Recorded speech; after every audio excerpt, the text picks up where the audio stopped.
आपल्या सर्वांचे दैवत आणि आपल्या सर्वांचे नेते मार्गदर्शक आदरणीय पवार साहेब,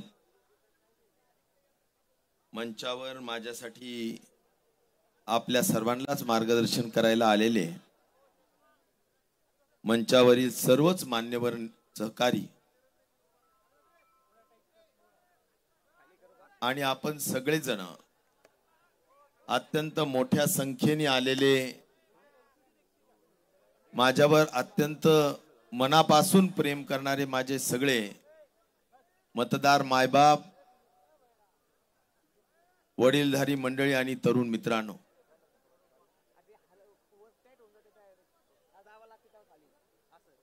मी सुरुवातीलाच आपल्याला नतमस्तक झालेलो आहे आणि नतमस्तक होऊन आपल्याला विनंती करत आहे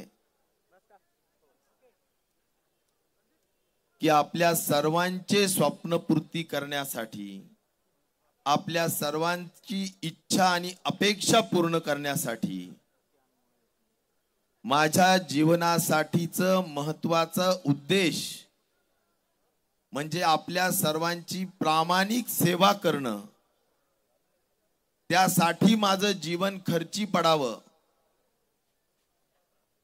याच उद्देशाने करत असलेलं राजकारण, समाजकारण, हा उद्देश साध्य करण्यासाठी मित्रांनो 20 तारखेला आपण प्रचंड मोठ्या मताने तुतारी वाजवणाऱ्या माणसाला निवडून आणा अशी मी आपल्या सर्वांच्या चरणी प्रार्थना करतो। मित्रांनो, पवार साहेब आज आपल्यामध्ये एवढ्या प्रचंड कष्ट घेऊन आलेले आहेत। संपूर्ण आयुष्य आम्ही 2 पिढ्या झालं पवार साहेबांना पाहतो आहोत, अनुभवतो आहोत आणि त्यामुळे सामान्य माणूस त्यासाठी झटणं, त्यासाठी जगणं आणि जो राजकारण आणि समाजकारणातला विचार आहे त्याला कदापि तडजोड न करणं, यासाठी संपूर्ण आयुष्य आदरणीय पवार साहेबांनी झिजवलेलं आहे। कोणतीही किंमत मोजावी लागली तरी चालेल, पण मी माझ्या विचाराशी तडजोड करणार नाही आणि सामान्यांचं हित जपल्याशिवाय राहणार नाही, हा त्यांच्या संपूर्ण जीवनाचा सार आहे। मित्रांनो, तुम्ही बघितलं की महाराष्ट्राच्या या घडलेल्या राजकीय घडामोडीमध्ये वयाच्या 83-84व्या वर्षी त्यांच्यावर हा आघात झाला, पक्ष फुटला, चिन्ह गेलं, त्यापेक्षा सुद्धा दुर्दैवी म्हणजे घर फुटलं। सगळे आमदार जे तळहाताच्या फोडासारखे जपून वाढवले आम्ही पाहिलं, प्रचंड त्यांनी सर्वस्व त्यांना दिलं, पण हे सगळे जण स्वतःच्या स्वार्थासाठी, प्रलोभनासाठी आणि केलेल्या पापावर पांघरून घालण्यासाठी आज त्यांना सोडलं। मला एक सांगा मित्रांनो, की एवढी मोठी संपूर्ण त्यागाची भूमिका केली, परंतु तत्व सोडलं नाही। तत्व आहे ते शिवछत्रपती शाहू फुले आंबेडकरांच्या विचाराला तडजोड नाही, या विचाराने त्यांनी आयुष्य जगले। आता कुठल्याही परिस्थितीत विचारांचा तडजोड नाही आणि सामान्य माणूस हा केंद्रबिंदू मानून त्यांनी आयुष्य त्या ठिकाणी वेचलेलं आहे। म्हणून पवार साहेबांकडे बघितल्यानंतर आमच्या सारख्या कार्यकर्त्याला एकच वाटतं की पवार साहेब एक ऊर्जा केंद्र आहे, प्रचंड विचाराचं केंद्र आहे आणि त्यापेक्षाही महत्त्वाचं ते आपल्या सर्वांसाठी प्रेरणा केंद्र आहे। आज तुम्ही विचार करा की प्रचंड मोठ्या पद्धतीनं सर्वांनी सांगितलं त्या पद्धतीनं स्वतःला काही मिळवायचं नाही, पण आपला विचार टिकला पाहिजे. शेतकऱ्यांचं, शेतमजुरांचं, दीनदलितांचं, गरिबांचं, सामान्य माणसांचं, महिलांचं, सर्व समाज घटकांचं भलं व्हावं या दृष्टिकोनातूनच मित्रांनो त्यांनी आपलं आयुष्य जगलेलं आहे. आणि म्हणून मी त्यांच्या या येण्याच्या माध्यमातून मी आपल्या मतदारसंघाच्या सर्व मतदार बांधवांकडून आपण त्यांचं प्रचंड टाळ्या वाजून स्वागत करूया आणि त्यांचा आभार मानूया. मित्रांनो, अशी परिस्थिती कदापि कुणावर येऊ नये, पण ही ज्यांनी आणली ते तुम्ही लक्षात घ्या की या भारतीय जनता पार्टी आणि त्यांचे मित्र पक्ष शिंदे गट आणि अजित पवार गट या सर्वांनी हे जे काही पक्षाची फोडाफोडी केली, अनितीचं राजकारण केलं, सगळ्यात महत्वाचं म्हणजे आपण सगळ्यांना लक्षात घेतलेलं असेल की घटना बाह्य सरकार बनवलं, नियम बाह्य सरकार बनवलं. या सगळ्या गोष्टी आपण पाहिल्या. साहजिक आहे की माणसावर अन्याय झाल्यावर माणसं कोर्टात जातात, आपण कोर्टातही गेलो, पण तारीख पे तारीख होत गेली. आता मीच आपल्याला महाविकास आघाडीचा एक उमेदवार या नात्याने आपल्याला विनंती करतो की लोकशाहीतलं, संविधानातलं सगळ्यात मोठं न्यायालय जर काही असेल तर तुम्ही सगळे जनता मायबाप न्यायालय आहात. तुम्ही न्याय द्या, आणि तुम्ही न्याय द्यायचा असेल तर ह्या ज्या अनितीनं, रडीच्या डावानं जे पक्ष फोडले, एवढे मोठे जनाधार असलेल्या लोकांना जाणीवपूर्वक त्रास दिला, त्यांना जर खऱ्या अर्थाने न्याय द्यायचा असेल तर 20 तारखेला तुतारी वाजवणाऱ्या माणसाच्या बटनावर मोठ्या संख्येने बटन दाबा आणि प्रचंड मोठ्या मतांनी निवडून आणा. हा आशीर्वाद मित्रांनो महत्वाचा आहे. यातूनच पवार साहेबांना, उद्धवजींना न्याय मिळणार आहे. त्यांच्यावर जो आघात झालेला आहे त्याला कुठल्याही परिस्थितीत थोडाफार आधार मिळण्याचं काम, थोडाफार त्या दृष्टिकोनातून न्याय मिळण्याचं काम याच माध्यमातून केलं जाणार. म्हणून हे काम आपण सगळ्यांनी करावं. मित्रांनो, आपण सगळ्यांनी फार जवळून या सगळ्याच गोष्टी बघितल्यात आणि मलाही काम करताना पाहिलं. आम्ही उभ्या आयुष्यामध्ये एक चांगलं काम करण्याचा प्रयत्न केला. आपण सगळ्यांनी मला खूप प्रेम दिलं, आपण मला संधी दिली, पवार साहेबांनी संधी दिली, आणि त्या संधीचं सोनं करण्याच्या दृष्टिकोनातून मी जाणीवपूर्वक राज्याच्या दृष्टिकोनातून असेल, आपल्या भागाच्या विकासाच्या दृष्टिकोनातून असेल, मोठ्या पद्धतीनं कुठेही वेळ वाया न घालवता, एक मिनिट वाया न घालवता आपण काम केलेलं आहे. आणि त्यामुळे आपल्या सगळ्यांना एवढंच सांगायचंय की आमची प्रामाणिकता असेल, आणि त्यापेक्षा सुद्धा ज्या सध्याच्या गढूळ वातावरणातला जो प्रकार झालेला आहे त्यामध्ये एवढे लोक फुटाफुटी झाली, पण संस्कार असतील, तुमच्यासारख्यांचं प्रचंड प्रेम असेल, पवार साहेबांच्या विचारधारेतलं काम असेल तर माणसं ढळू शकत नाहीत. त्यामुळे अनेक लोक गेले ते गद्दार झाले, पण जे थोडे लोक राहिले ते निष्ठावान राहिले. त्या निष्ठावानामध्ये आपला आमदार आहे हे मला नम्रतापूर्वक या ठिकाणी आपल्याला सांगायचं. मित्रांनो, लोकशाहीमध्ये हा जो निकाल लागेल, या निकालाच्या माध्यमातून 2 पद्धतीचे संदेश जातात. मित्रांनो, निष्ठावान माणूस निवडून गेला तर मित्रांनो एक लक्षात येतं की गद्दारांना जनता थारा देत नाही, आणि त्यामुळे निष्ठावानालाच साथ दिली पाहिजे. या पद्धतीची भूमिका आपल्याला घेण्याची पुढच्या सगळ्या काळाच्या दृष्टिकोनातूनची आवश्यकता आहे.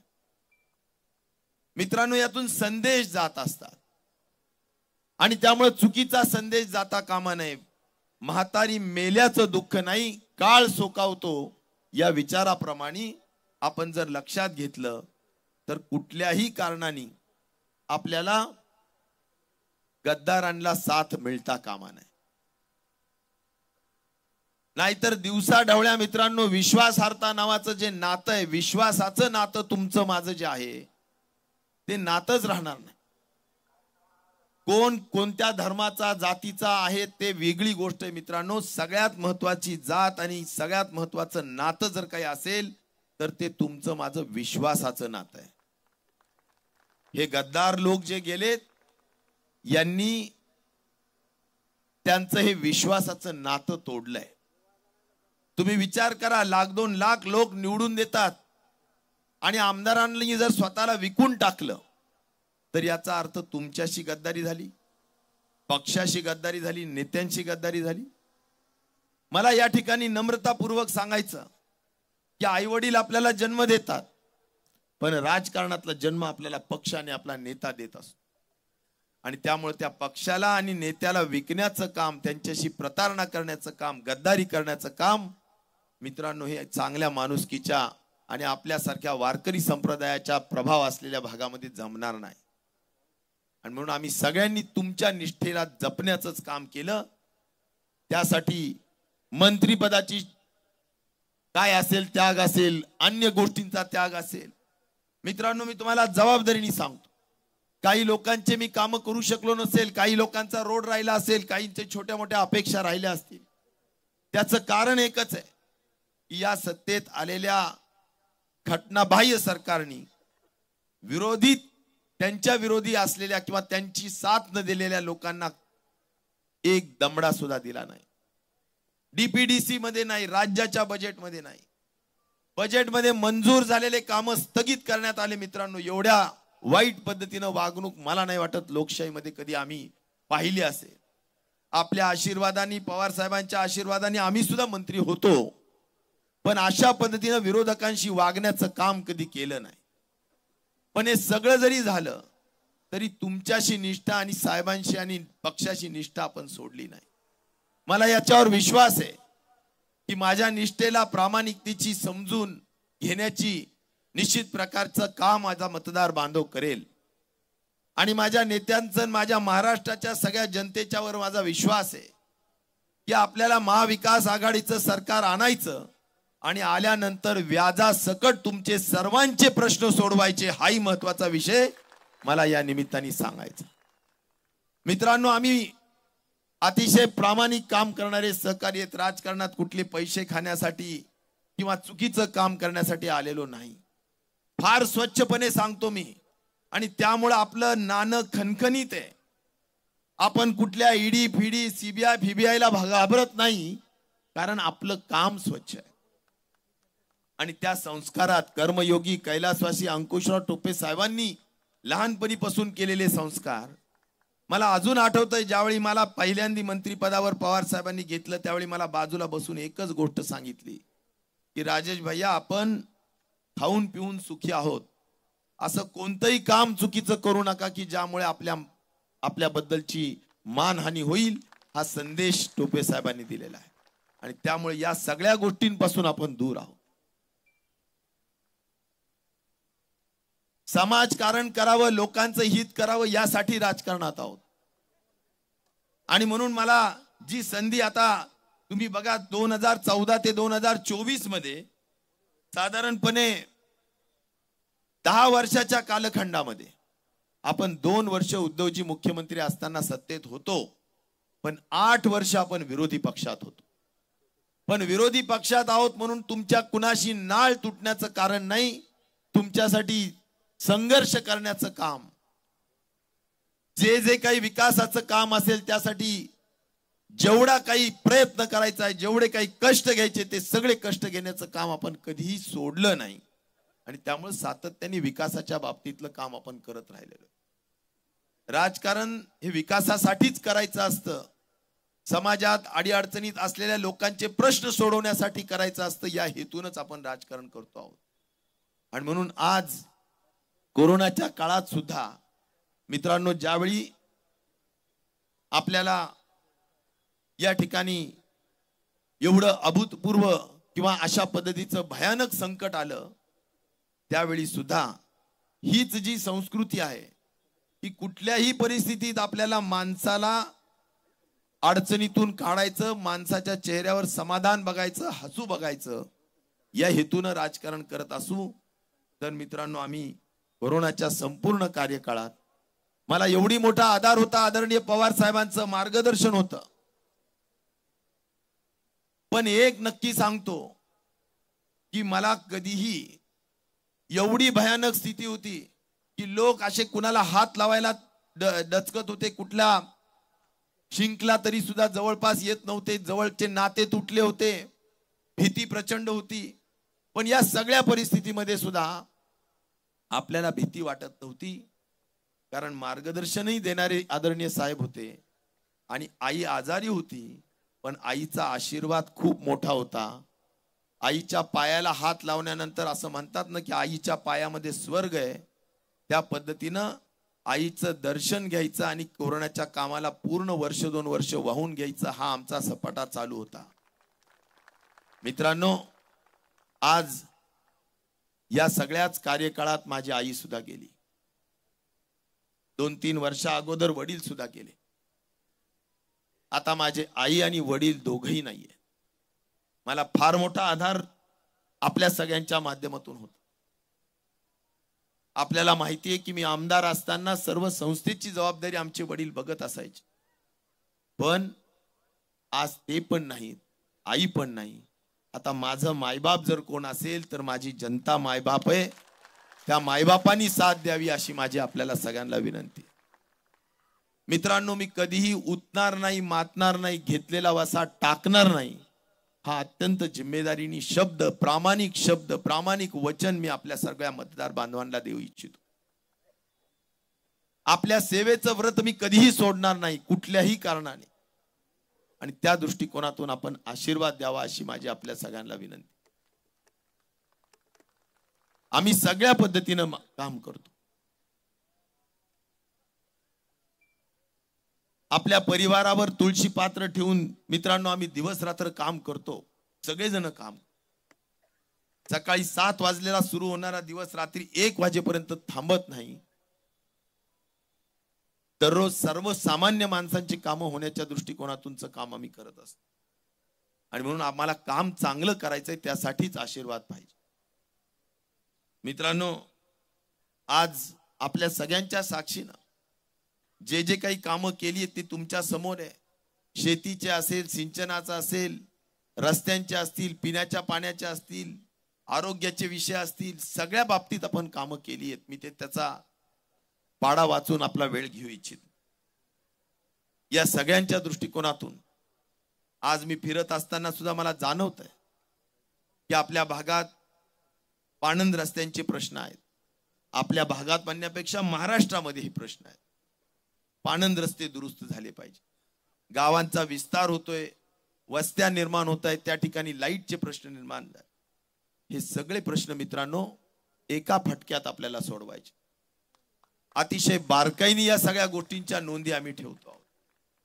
गोरगरिबांच्या योजना, घरकुलं, त्यांच्या सगळ्यांच्या योजना, सगळ्या गोष्टी त्यांच्यापर्यंत पोहोचवायच्या. आपल्यासाठी गोरगरिबांचा आशीर्वाद हाच मला सर्वात महत्वाचा वाटतो. देव आपण कुणी पाहिलेला नाही, पण आमच्यासारख्या कार्यकर्त्यावर जे संस्कार आहेत ते हेच आहेत की रंजलेल्या गांजलेल्यांची सेवा करणे यातच देवत्व आहे. हा विचार आणि ह्या पद्धतीनं काम करणारेच आम्ही लोक आहोत. आपण सगळ्यांनी मला अनेक वर्षापासून काम करताना पाहिलंय. मित्रांनो, मी मानवता आणि माणुसकी हाच धर्म मानलेला आहे. दुसरा धर्म माझा दुसरा कुठला नाही. माणुसकी आणि मानवता हा धर्म आहे. कुठल्याच आपण सर्व धर्म समभाव याच पद्धतीने आपण काम करतो. आणि त्यामुळे राजेश भैयाला जातीपातीत पाडण्याचं काम किंवा जातीपातीत वाटण्याचं काम आपण करण्याचं कारण नाही. आपण सगळ्यांवर प्रेम केलं, माणसावर प्रेम केलं, माणसावर त्या ठिकाणी त्याच्या चेहऱ्याला समाधान देण्याचं काम केलं. कधी कोरोनामध्ये असेल, काम करताना असेल, कधी जात पात धर्म विषय हा विचाराचा नसतो. सगळ्यांवर आपण काम करत राहत असतो. आणि त्यामुळे या सगळ्या मार्गाने आपल्याला पुढे जायचंय. मी अधिक जास्त वेळ बोलणार नाही, पण एक नक्कीच आहे की मित्रांनो, शेती, आजचं सरकार, ह्या सगळ्याच गोष्टी आपल्याला खूप चटके लावणार आहे. तुम्ही जर बघितलं तर प्रचंड मोठ्या पद्धतीने आज पेरणी, आज कापसाचं काढणीचे, वेचणीचे दिवस आहेत. तुम्ही पाहताय मोठ्या पद्धतीने सोयाबीनची काढणी चालू आहे. पण एक काढणी झाल्यानंतर आपण ज्यावेळी बाजारात घेऊन जातो त्यावेळी आपल्याला भाव मिळत नाही. 6,700 6,500 कापसाचा भाव आहे, 3,800 सोयाबीनचा भाव आहे. आणि त्यामुळे या भावात आपल्याला शेती परवडत नाही. शेतकऱ्यांचं हित जपण्याचं काम, त्यांच्या संबंधाने धोरण राबवण्याचं काम, शेतीमालाला हमी भाव आणि स्थिर भाव निर्माण करण्याचं काम हे करावंच लागतं.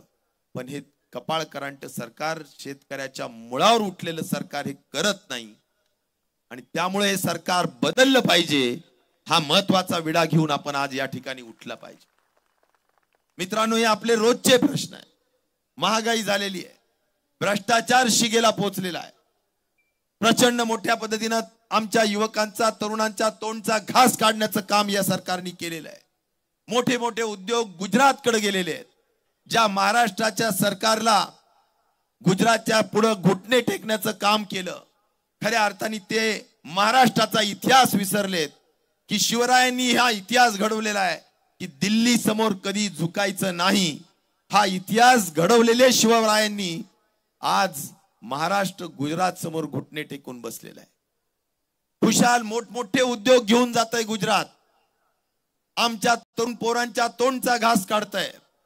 पण हे सरकार बघ्याची भूमिका घेतंय, कारण गुजरातच्या सगळ्या सरकार समोर हे मिंद झालेलं आहे.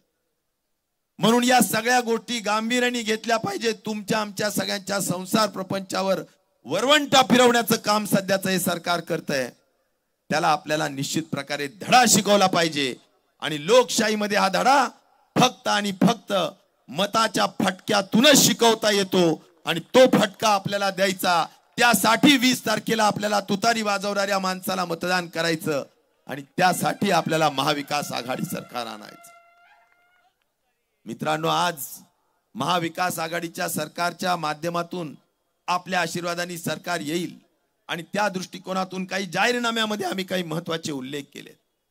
आदरणीय पवार साहेबांनी त्याची सुरुवात केली. 73,000 कोटी रुपयाचं कर्जमाफी देऊन देशामध्ये एक प्रकारचं उदाहरण घडून दिलं की शेतकऱ्यांना संकटाच्या काळात मदत केली पाहिजे. जे मोठ्या पद्धतीनं नैसर्गिक संकट येतं, आमचा शेतकरी कष्ट करणारा असतो, पण निसर्गासमोर त्याचे हात टेकले जातात आणि तो थकबाकीदार होतो. त्याचा 7-12 कोरा करण्याचं काम आदरणीय पवार साहेबांनी सुरुवात केली. आज महाविकास आघाडीचं सरकार येऊ द्या. पवार साहेबांच्याच विचारातला विचार तुम्हाला सांगतो.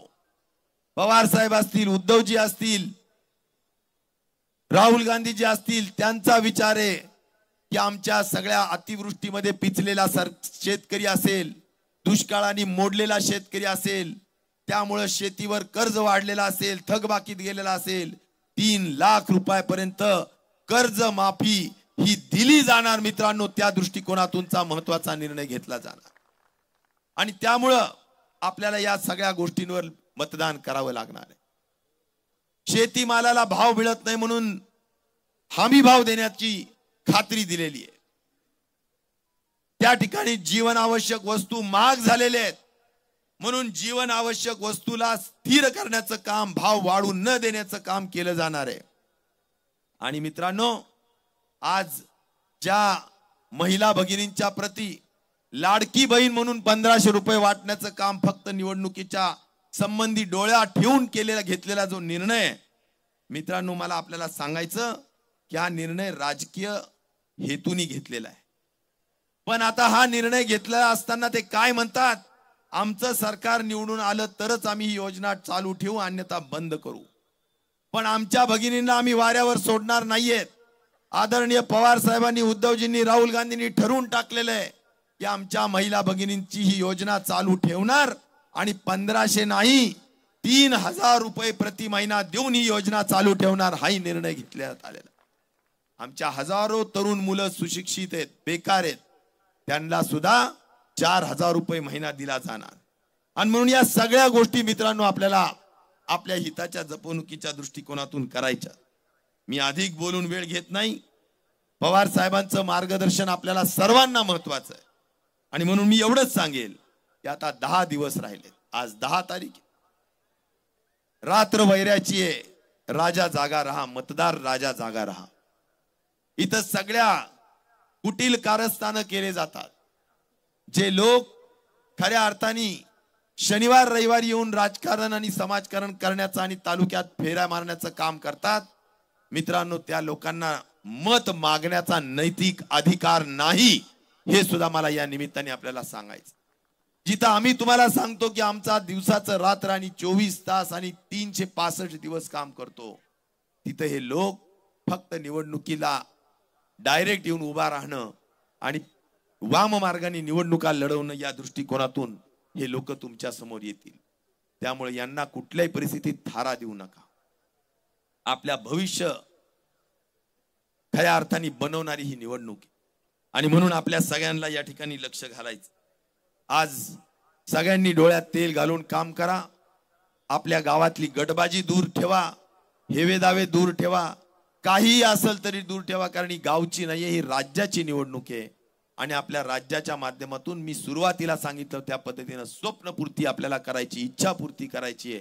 तुमच्या सगळ्यांची इच्छापूर्ती करायला आम्ही तयार आहेत. तुम्ही 10 दिवस द्या. राजेश भैया पुढचे 5 वर्ष तुम्हाला अहोरात्र अविश्रांत मेहनत करेल, हा तुम्हाला शब्द आणि प्रामाणिक शब्द या निमित्ताने देतो. म्हणून या निमित्ताने एवढंच सांगेल, एक 2-3 वाक्य आम्ही बनवलेत, तेवढे मी आपल्या समोर सांगतो आणि थांबतो. सोयाबीनला नाही भाव, शेतकऱ्यांवर घातला भाव. यांचा फक्त फोडाफोडीचा डाव, तरीही महाविकास आघाडीचे पुढचे नाव. तिकिटासाठी लाचारी, घनसावंगीत फक्त शनिवारी. पण मायबाप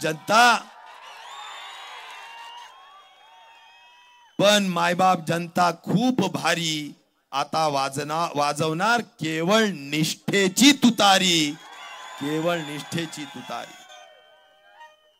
मित्रांनो, शेतकरी बांधवांनो, कापसाच्या झाल्या वाती, शेतकऱ्याची झाली माती. जीवाभावाची तोडली नाती, त्यासाठी आता तुतारी घेऊया हाती. आणि आपला सरकार महाविकास आघाडीचं बनवूया. आपल्या सर्वांचे प्रश्न सोडवूया. आपण सगळ्यांनी खूप मेहनत करा, एवढीच माझी आपल्याला हात जोडून विनंती करतो. धन्यवाद. जय हिंद, जय महाराष्ट्र.